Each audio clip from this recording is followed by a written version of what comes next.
So, Peter, you're on the race, so I'll start at the far end. Do you want to briefly introduce yourself first, and then talk about how investors look at integration?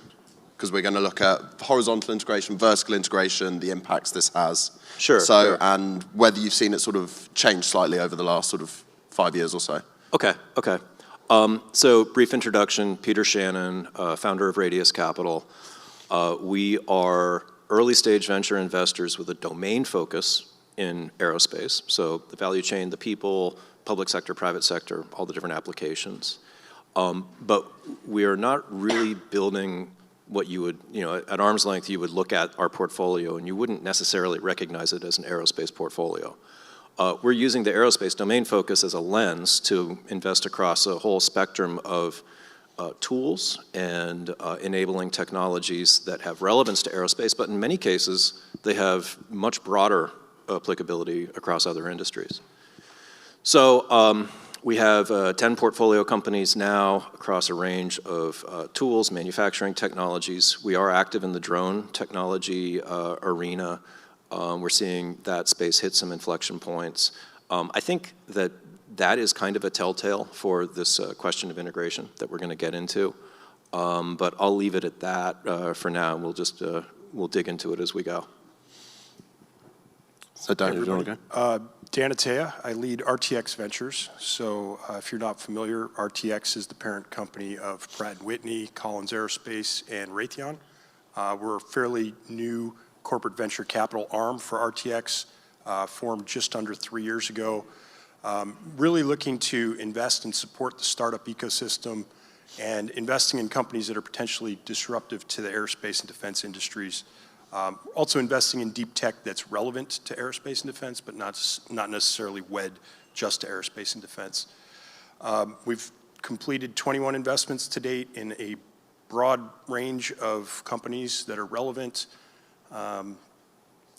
Companies like Impulse Space, Ursa Major, Hermeus, Vertigo.Aero, Eric Marsh is here, CEO of Vertigo, H55, and many others.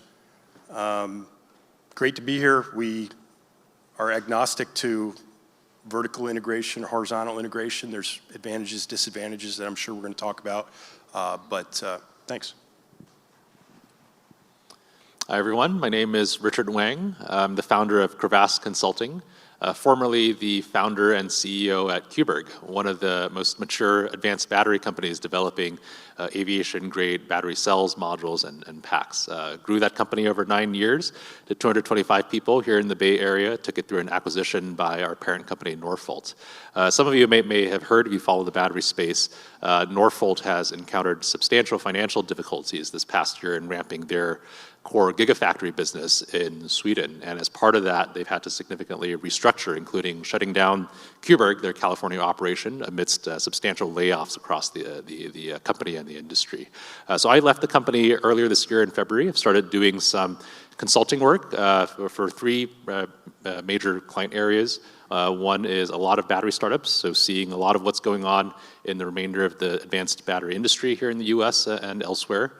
Also helping out a number of aviation companies with advanced cell technology strategy. Anything that goes beyond conventional lithium ion, you really start to get to very hairy and unfirm territory when it comes to understanding cell technologies, helping companies to navigate that dynamic landscape, as well as supplier diligence. And then thirdly, working with a number of investors to support diligence, understanding battery technologies and so forth. Thank you. Hi, I'm Karthik. I'm the CEO at Sift. We're a company that builds tools to test and operate complex machines, inspired a lot by my experience where I was previously at SpaceX for about 5 years as one of the flight software leads for the Dragon capsule. And the companies we're working with, some of them are Daniel's portfolio companies, including Impulse, and a lot of aviation companies, including some in this room, like Reliable Robotics, JetZero. And I have a lot of thoughts on vertical integration from my time at SpaceX, and then also some places where we probably shouldn't be vertically integrating. Excellent, that's what we like to hear. So I'm going to start with a small question. What are the drivers behind choosing whether to vertically integrate or horizontally integrate? Is it sort of technology, financial, sort of general market forces, a combination of all of them sort of rolled into one? I'm not going to single out. Does anyone want to sort of have a first stab? I'll take a quick stab. I mean, it's all of the above. I think if you go after a vertical approach, it's going to be more capital intensive. You're going to have to solve all of those problems, or at least as many as possible, upfront yourself. But you control, much more of your supply chain constraints, unlike a horizontal company. And you also start to consolidate the potential margins that are involved if you can successfully bring that together. And so just tying it back to one of the prior discussions here earlier, just looking at the market and, say for some of the applications, what's the price per seat that a customer would be willing to pay? There's a certain fixed pie, and how much of that pie is going to be left over for margins, or how much is going to be distributed over all the different horizontal players is a key question. And I think in the battery sector, it's usually one of the most difficult choices for companies. And you see the three sort of big eVTOL players, Joby, Archer, Beta, they've all vertically integrated on battery pack and module design, but they're also not doesn't represent the rest of the industry. Most CTOL players have decided to use suppliers, and a lot of the sort of second wave players, if you look at like Supernal, Airbus, some of these other large efforts that are a few years behind, have also, I think, actively looking at supplier options for battery systems. And a lot of it is, a lot of those early players entered the market at a time when there was no competent supplier landscape, and sort of out of necessity, number one, they probably needed to design their own battery packs. And especially for VTOL platforms, you're operating right on that edge of what is technically viable in the first place. You really need every sort of level of integration efficiency with a custom solution, which is why I think a lot of the early VTOL players vertically integrated. But I think as batteries get better, as the supply chain matures, you will probably see a trend over time towards more reliance on suppliers. Peter? Yeah, I think that, to the people operating these startups in the space, when they're going through these decisions in terms of, okay, well, what do we invest in-house? What do we engineer and build ourselves? I mean, the answers to these questions become kind of self-evident because you are so close to it. To me, to sort of step back and sum it up, it does come to a question of technology maturity in terms of the things that you are procuring and that you're building your system with. And so you have to ask the question for the vehicle that we're building, or for whatever product it is that we're bringing to market, is the technology landscape, is our supply chain even ready? Do we have the technology to go and build this product? And of course, in this whole advanced air mobility space, we have all come into this space because we have an insight that the underlying technologies in propulsion and controls and all of it are close enough to being ready that we can go and build a company around this and go innovate on top of it. But when you get down to the individual decisions of what you're going to source, it almost becomes like a question of investment. Like, okay, I have this startup, I have certain resources. Am I going to put those resources into verticalizing and building my own propulsion system? Well, maybe you are, because maybe what's available from the supply chain in terms of propulsion either doesn't meet your requirements, or in order for your product to really perform, you need to have control of that aspect of your system. And you make the decision, yes, we're going to go and do that, but we're going to stand on the shoulders of materials and a supply chain that enables us to go and build that. Then you look at other things like, okay, well, are we going to go and build our own data radios? Well, that's a totally different set of considerations. And when you look at each one of these, you have to not only think about, all right, am I going to invest in building this so I can bring my product to market, but additionally ask yourself the question, am I going to continue to defend this investment with continual integration over the years? Because the supply chain is going to mature, and my investment is going to become obsolete unless I do that. So is it worth diving into, let's say, building your own data radio or building your own battery cells down at the cell level? Is it worth making that investment now, and am I committing the company to continue defending that, or are we just going to do that really for short-term objectives to get us to a milestone, and then we're going to start procuring that from a supply chain when it matures? I think, you know, when you are really close to the problem, when you're running one of these companies, these things all sort of become self-evident. But I think the way to answer the question is to look at it, you know, just as any investor would. You're allocating resources towards it. How much risk are you taking, and what's the benefit, and are you going to defend it long-term, or is it really sort of a short-term play? Karthik, I'm going to come to you. Peter mentioned the data piece, which the more and more we do these conferences, the more and more prevalent it becomes as an issue, and obviously you guys are at the forefront of that, and you also spent time at SpaceX, probably one of the better examples of integrating vertically and becoming a behemoth of a company in an industry. So how do you sort of see where vertical integration works, and then the risks associated with that, and how you sort of see where it doesn't work? Yeah, of course. So I think vertical integration also changes based on the technology maturity, as Peter mentioned.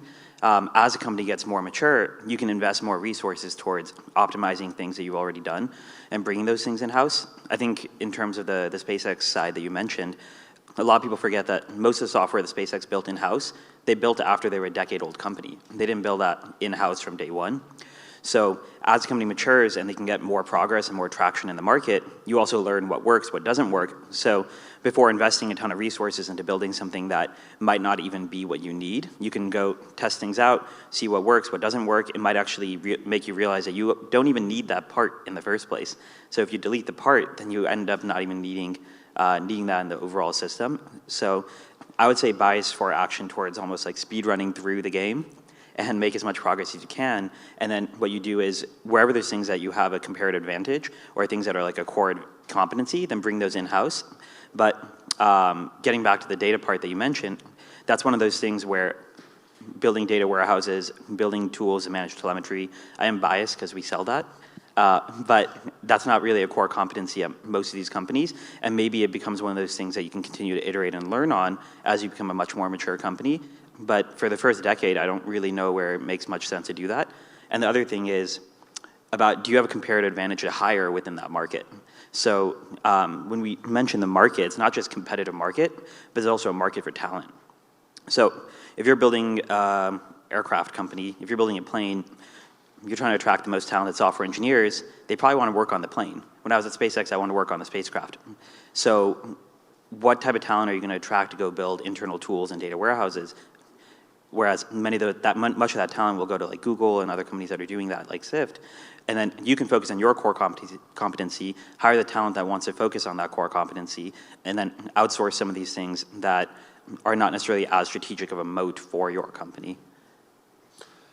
Daniel, you said at the beginning that you're kind of agnostic to vertical, horizontal, you don't really mind, but how do you see sort of the risks of sort of over-integrating, becoming too integrated versus, you know, being overly reliant on external partners? Is that something you're actively sort of working on and looking at as an investor in these companies that concerns you, or is it not so much of an issue?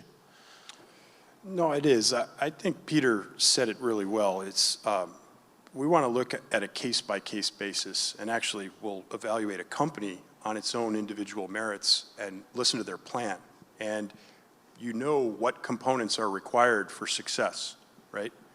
And so then the question is, do they have a credible plan that's an efficient use of their resources, capital, people, time, et cetera? And do we believe in that? You know, and I think just to weave a different thread in to the question is like, when we value a company, we're often thinking of what's the size of the opportunity, what's the probability of success based on the plan.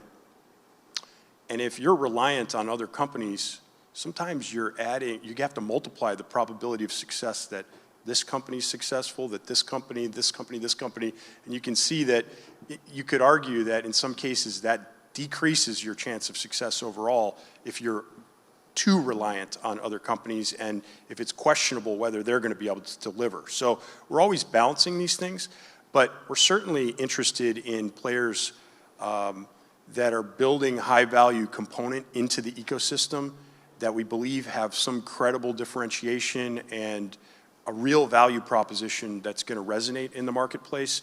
And in those cases, we've made investments in companies like Vertigo.Aero, which are not this vertically integrated shop per se, but creating a high value component that we think is enabling to a market segment in the industry. Richard, you mentioned at the beginning, obviously, your history with Cuberg and batteries. What are the parts of the AM ecosystem in generally that you think potentially are most challenging if you're looking at sort of vertically integrating? Where are the biggest elements of challenge, particularly with AM, that you see? Well, I think it's illustrative to look at the story of Norfolk, because I would argue Norfolk is probably the largest example, maybe in history, of a vertical integration failure in a startup, at least. I mean, the company raised $15 billion. If you look at startup failures in history, like a Theranos or a WeWork, they only raised $2 billion at most. So arguably the largest startup bankruptcy in history, and brought about on, arguably, by substantially sort of excessive vertical integration. So they went all the way to the mine, raw materials refining, they refined their own cathode materials in Sweden, they built their own battery cells of various forms for their customers, and they also went all the way down to battery modules and packs for industrial and ESS customers. So basically, the entire span of battery technology. And if you look at companies that have been much more mature even than Norfolk, like CATL, the leader in China, or LG or Samsung, even those companies do not fully vertically integrate. Most of them, even to this day, mostly rely on suppliers when it comes to materials production and mining and so forth, and they just focus on what they do best, which is cell manufacturing, and maybe some companies will go down into modules and packs from the cell manufacturer side. And so when you look at each of these industries, there's an element of, I think, to the point on like engineering competencies, how different are the different competencies at different parts of my value chain? And we're talking about mining, we're talking about materials refining, cell manufacturing, pack, all of these are actually entirely different competencies and types of engineers. I think battery pack design shares a lot more similarities, though, with aircraft design, in that it's fundamentally mechanical and electrical design applied to batteries, and that's why a lot more companies have thought about integrating pack designs, because it does also have a big implication on aircraft design, form factors, voltages, all these sorts of considerations. But when you think about one step beyond and getting into cell manufacturing, it becomes a totally different kind of competency and ball game for an aircraft company, either to think about vertically integrating, but most companies have not done that, but even just to understand, like, am I getting a good cell? Does this cell company with some promised new technology, is that something real to it? And for an aircraft company whose competency is mechanical, electrical systems engineering, to understand this totally new battery material and cell, it's a very difficult leap to make. And so that's really where you see like something becomes clearly outside of my expertise, and I should be very careful about, engaging or vertically integrating. It sort of leans into what Karthik said earlier about the issue around talent, because obviously that dictates a lot of your capability, because if you don't have the people that can necessarily do this stuff sort of internally, you're going to have to look externally to find those people. Peter, how do you sort of see the sort of talent issue around sort of the capabilities you can do with regards to integration in terms of just personnel? Surely you'd think that it's the talent aspect and where it is now lends itself more to integrating horizontally rather than vertically, because it's a lot harder to go out and find people to develop stuff in-house with that expertise. Yeah, it is, and I think that in this type of an undertaking, experienced talent is enormously important for pulling that off, because getting that right there's going to be a really pretty small body of people that have done it before, that have dealt with the unexpected that comes up in that type of an effort. And I would always bias in this type of a case towards a small team of like directly experienced people who have lived this question before, versus taking really technically talented people who haven't been in it before. So it really narrows down your field of really star candidates to go and make the bet on. So yeah, it's hard. If anyone has got questions in the room, feel free to put your hand up and do it old school. We can bring a mic to you, or you can get involved on Slido. So just remind you of that. So I'm going to put this out to all of you.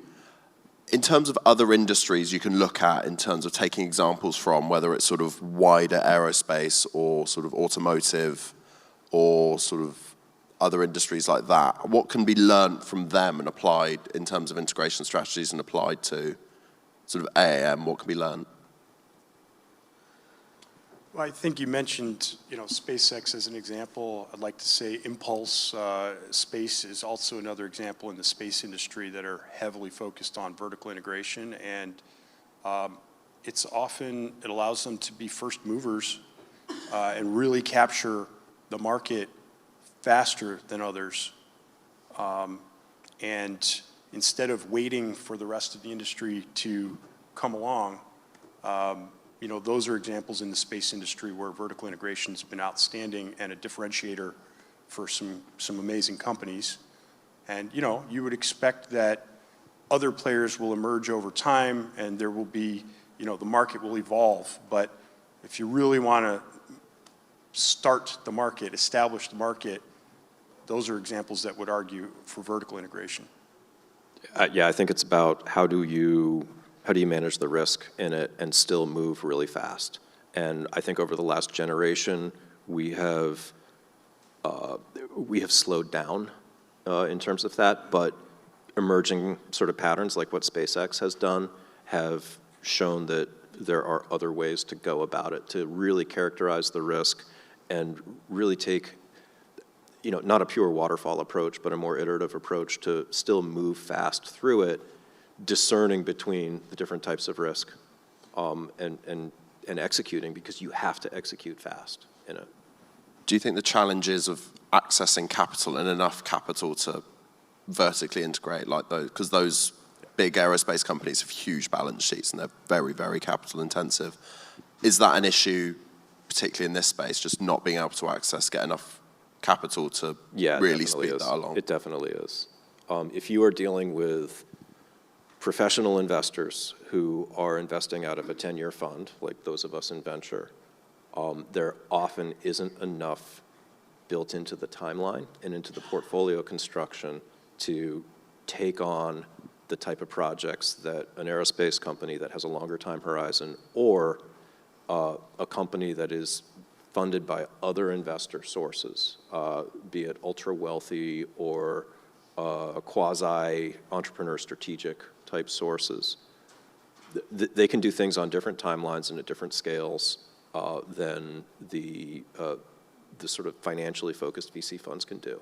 And the VC industry, look, it was built started in the 70s and the 80s. It was formed on a set of assumptions around the types of startups that were being invested in that time, which were primarily computing and software and biotech, all of which had the ability to realize at arm's length real value creation in the first couple of years of the company's existence.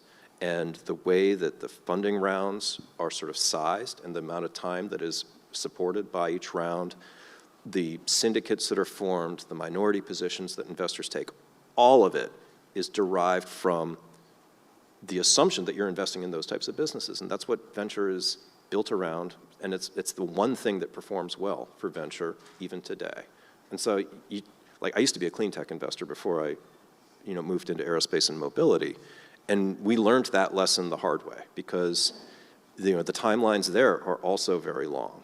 And you can be an early stage venture investor in those things, but it doesn't work with the portfolio construction because you still have these really long timelines and you have different sources of capital that need to come in to take the company to the finish line. So the same thing comes up here.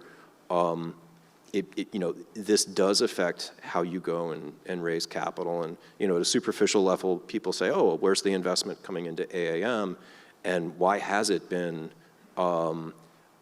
these sort of unconventional sources? Why has it been sort of a different bespoke story for every single company?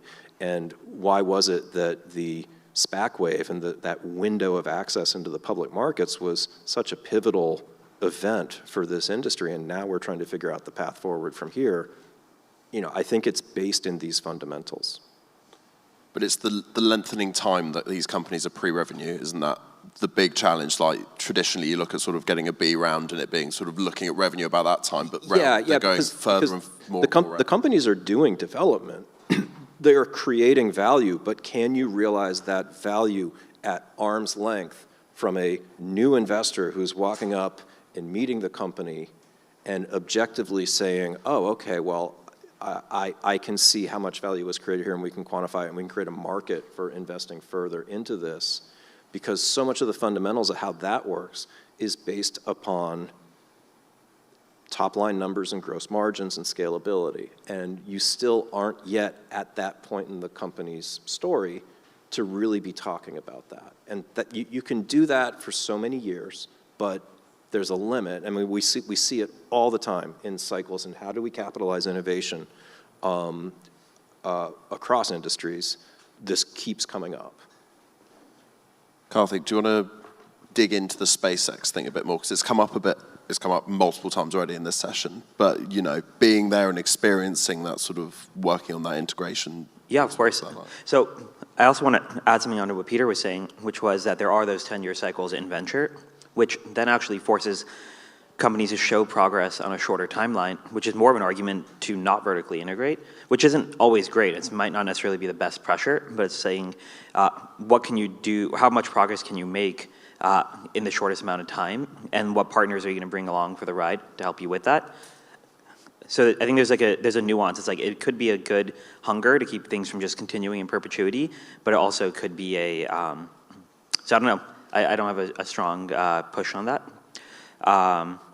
And then in terms of the SpaceX thing, if you want me to just add on to like how we thought about it there, yeah, of course. So there's a lot of different vectors that feed into this. I mentioned on the talent side, SpaceX is large enough that's able to be a talent magnet even for the application software. So it's a little bit different than I think most of the customers that I work with. And then there's also the risk side, right? So what if you have suppliers that say that something can, I think it was a CRS-7 rocket launch. It was one of the Falcon 9 missions back in the day where there was a strut that cracked at a way lower amount of pressure than it should have. I think it was like 2,000 PSI as opposed to like 10,000, something like that. And when SpaceX went back to go test out the struts, they realized that actually that batch had problems in it. The things that doesn't necessarily mean you need to bring the manufacturing of those struts in-house. It means that you need to be able to test those struts in a lot more reliable and efficient way, and that means more automated testing. How do you make that simpler? How do you have the tools and the software? So I think this is where software can actually be really helpful to help you accelerate some of the things you have to do in the physical world. So in SpaceX, we had a lot of this tooling. There's also, I think the main sponsor here, First Resonance, is inspired by a lot of the tooling that was built at SpaceX to do a lot of this testing and tracking, and then the data would go into a system very much like SIFT. So I think you could kind of have like SpaceX actually has evolved over time to kind of, it's like a very nuanced approach, but it is also based on its market position. So just what Daniel mentioned, he did mention Impulse, right? So Impulse is one of our customers. They vertically integrate, but they also bring on partners like SIFT because they can see that, hey, you have a whole company that's focused on this specific problem that also has a lot of domain expertise that's being codified in what you build. So I think that's also part of it where it's like choosing the right partners who can actually probably have a much stronger comparative advantage at solving that problem than you do. So you can actually make yourself stronger in some ways with these partners as well. So it's really, there's no straight answer to this.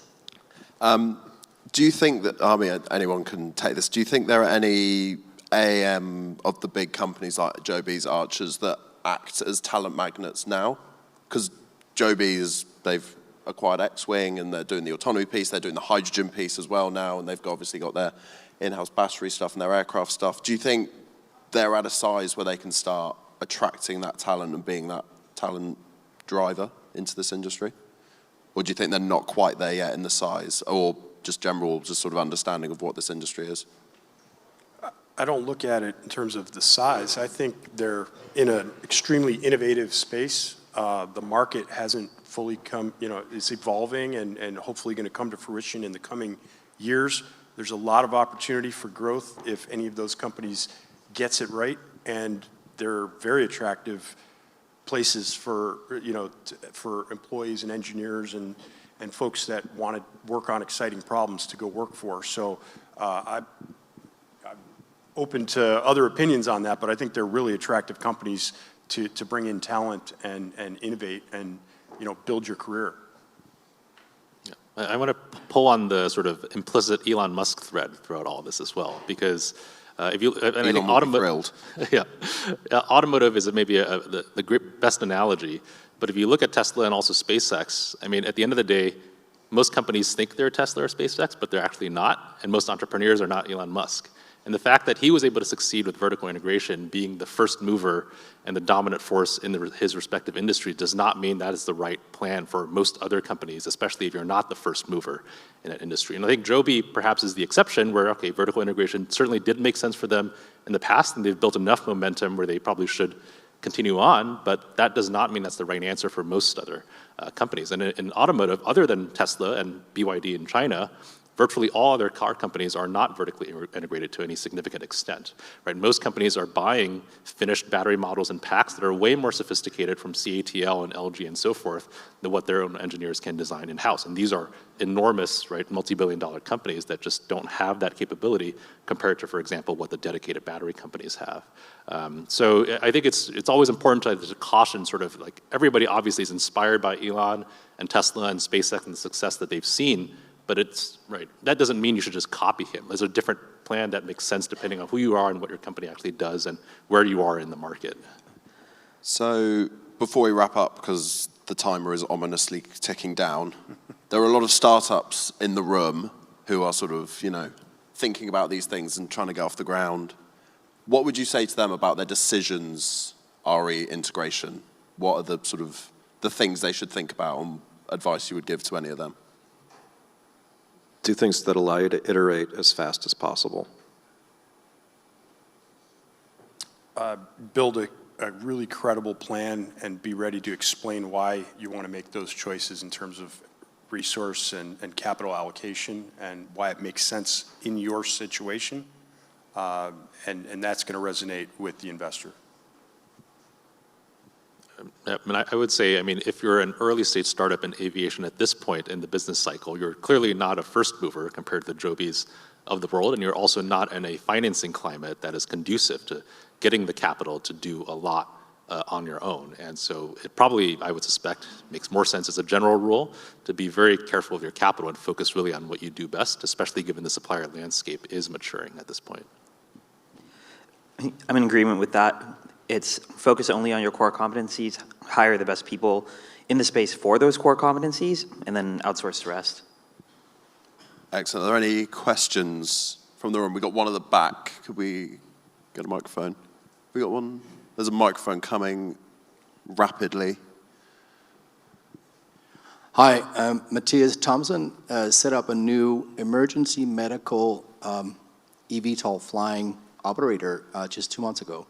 I just come back to the industry after a 6-year detour in automotive and wondered what you think about this vertical integration forward up to include the operator, which some companies are doing and some companies are not, like looking to operate your own aircraft.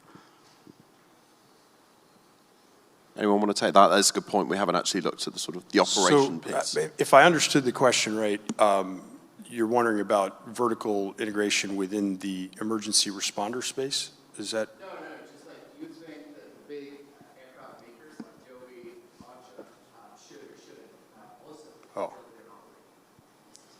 Yeah, it should build, operate. Is that a worthwhile strategy? You know, I don't know the size of the market at this point to argue whether they should or shouldn't, but I will say, you know, I love the AAM Reality Index, if you've looked at that, and you know, you can quickly see how much these companies have invested in terms of capital to build their airframes. So, you know, I think building a dedicated airframe for that might be something to question, like think through. Why would you want to have to invest that much capital versus leveraging, you know, the airframes that are being built and that are very far along, close to entry into service, and, you know, maybe modify it for that application. Just a thought. Arguments in favor of the OEM also being an operator, you know, could be you're going to learn a lot You're going to really understand what the aircraft needs to be. You're going to control how the end customers experience the aircraft. So maybe in the early days there are arguments in favor of it, but it comes with a hell of a lot more complexity. You got to think about that organization that you would have to build to be both the operator and the manufacturer. That's really just kind of nasty, right? There's just a lot you got to put into that. I think that these Generation 1 vehicles are probably not going to end up being mass-produced. They will probably rev the aircraft, create a Generation 2, and then those will be the ones that they really pour the capital into scale-up of production of, just, my opinion. Certainly, as you get into higher scale production, I would see a bifurcation between OEMs and operators. And then there's this other thing hanging over it, which is we have been in this industry so prescriptive in terms of how we think people are going to want to use the vehicles and the technologies that we create.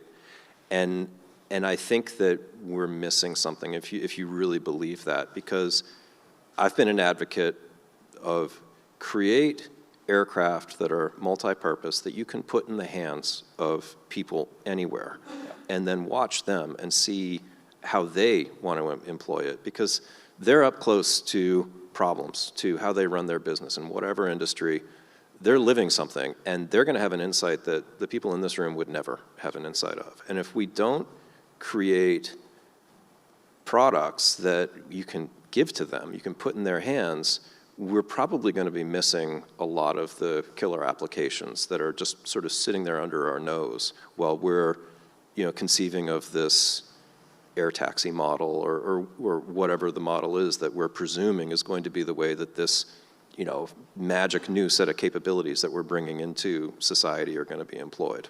So that also weighs in on whether you want to be an operator and an OEM, especially in the mid to long term. Perfect. Quickly, we go.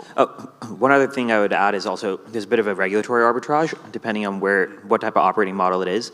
If it's in the first responder space, I imagine there's a relatively high regulatory burden to be a first responder versus building the vehicle. Whereas if you're in the aircraft space, like commercial airlines, I imagine the regulatory burden is more on the aircraft manufacturer getting through FAA certification than it is on the airline itself to go use that vehicle.